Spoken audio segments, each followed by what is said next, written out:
امثال اور اس کا 21واں باب جو 31 آیات پر مشتمل ہے۔ بادشاہ کا دل خداوند کے ہاتھ میں ہے، وہ اس کو پانی کے نالوں کی مانند جدھر چاہتا ہے پھیرتا ہے۔ انسان کی ہر ایک روش اس کی نظر میں راست ہے، پر خداوند دلوں کو جانچتا ہے۔ صداقت اور عدل خداوند کے نزدیک قربانی سے زیادہ پسندیدہ ہے۔ بلند نظری اور دل کا تکبر اور شریروں کی اقبال مندی گناہ ہے۔ محنتی کی تدبیریں یقیناً فراوانی کا باعث ہیں، لیکن ہر ایک جلد باز کا انجام محتاجی ہے۔ دروغ گوئی سے خزانے حاصل کرنا بے ٹھکانہ بخارات کی مانند ہے، اور ان کے طالب موت کے طالب ہیں۔ شریروں کا ظلم ان کو اڑا لے جائے گا، کیونکہ انہوں نے انصاف کرنے سے انکار کیا ہے۔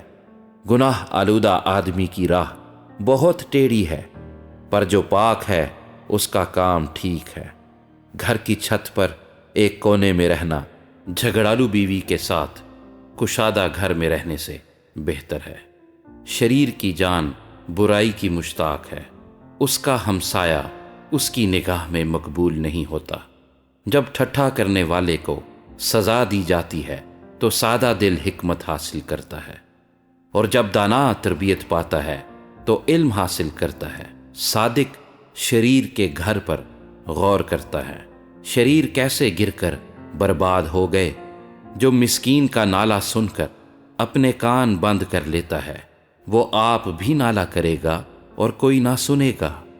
پوشیدگی میں ہدیہ دینا قہر کو ٹھنڈا کرتا ہے، اور انعام بغل میں دے دینا غضب شدید کو۔ انصاف کرنے میں صادق کی شادمانی ہے، لیکن بد کرداروں کی ہلاکت۔ جو فہم کی راہ سے بھٹکتا ہے مردوں کے غول میں پڑا رہے گا، عیاش کنگال رہے گا۔ جو میں اور تیل کا مشتاق ہے مالدار نہ ہوگا۔ شریر صادق کا فدیہ ہوگا، اور دغاباز راست بازوں کے بدلے میں دیا جائے گا۔ بیابان میں رہنا جھگڑالو اور چڑچڑی بیوی کے ساتھ رہنے سے بہتر ہے۔ قیمتی خزانہ اور تیل داناؤں کے گھر میں ہے، لیکن احمق ان کو اڑا دیتا ہے۔ جو صداقت اور شفقت کی پیروی کرتا ہے زندگی اور صداقت و عزت پاتا ہے۔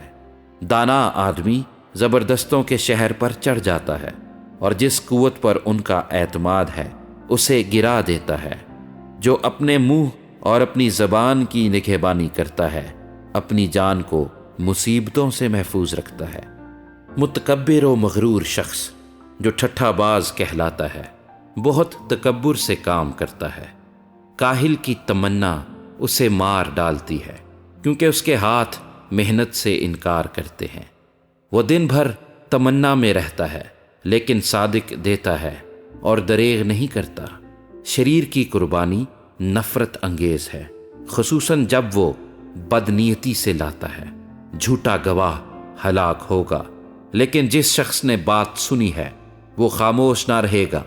شریر اپنے چہرے کو سخت کرتا ہے، لیکن صادق اپنی راہ پر غور کرتا ہے۔ کوئی حکمت، کوئی فہم اور کوئی مشورت نہیں جو خداوند کے مقابل ٹھہر سکے۔ جنگ کے دن کے لیے گھوڑا تو تیار کیا جاتا ہے، لیکن فتح یابی خداوند کی طرف سے ہے۔